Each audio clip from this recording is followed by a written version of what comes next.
كريدي جديد نتاع الصريفه الاسلاميه. كريدي هذا جديد، ما نقولكش حلال ولا حرام، خاطيني انا نعطيك الدوسي نتاعو برك واش فيه شروط نتاعو.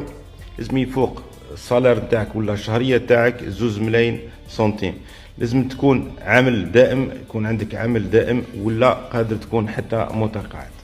الملف واش فيه؟ شهاده عمل، نسخه بطاقه تعريف وبيومتريه ونتهلا في بيومتريه، شهاده عائليه، شهاده الميلاد 3 اشهر الاخرين، فيش دو باي بيان سور، رولفي بونكير، وزيد فاتوره شكليه، فاكتور بروفورما تاع عباكم بلي هذا قرض استهلاكي، والفاتوره تاع واش راح تشري انت. داكور. لي بونك كاينين بيانا، لابادر، السي بي ا والبي او. بارطاجيو لا فيديو، خلي الناس كامله تستفاد، ورمضان مبارك ان شاء الله، والسلام عليكم. والله مالغري شويه تحريشه مين نجاوب صاحبي مش مشكل. خاصني 100 مليار، خاصني قرض تاع 100 مليار، نجاوب خويا مش مشكل. خاص قرض تاع 100 مليار لازم يكون عندك هيبوتيك ولا رهن نتاع قيمه 30 مليار، واللي عنده 30 مليار ما يديرش كريدي، ما يديرش كريدي.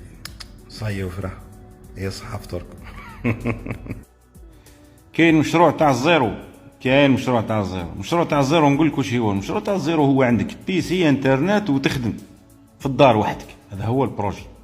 انك تتعلم ميتي، انك تتعلم خدمه تمدها للناس، هذاك هو المشروع.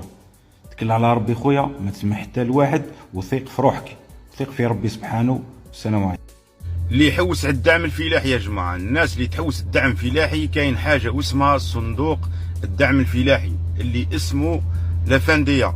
هذا الصندوق خدمته يعاون الفلاح، يدعمه في الفلاحه وخصوصا السقي. اللي يحب يا جماعه يستفيد من الدعم الفلاحي في الابار ولا في جيومونبران ولا في السقي تاع الكوتا كوت، هذو كامل يدير دفتر الشروط عند مكتب دراسات مختص في الفلاحه، ويتوجه الى مديريه الفلاحه ويستفيد. بيان سور لازم تكون عنده ارض، ويكون عنده كارت فلاح، الوثائق البيانيه الارض. وبارطاجيو لا فيديو يا جماعه، ما تبخلوش للناس. راهو كاين دعم فلاحي، الدوله راه يدعم في الاراضي الفلاحيه. الدعم احنا في الجزائر خصنا الاراضي المسقيه، احنا عندنا الاراضي المسقيه قليله، الدوله يدعم في هذا. كان معكم لطفي يورماشين، دائما دعم الشباب ودعم الفلاح، ورمضان مبارك، والسلام عليكم ورحمه الله. نصيحه للناس اللي حابه دير الصناعه ما نديروهاش باش نربحوا الدراهم، الصناعه نديروها باش نخدم. الدراهم يجي ويروح، بصح الخدمه تبقى ديما، نخمم فيها مليح.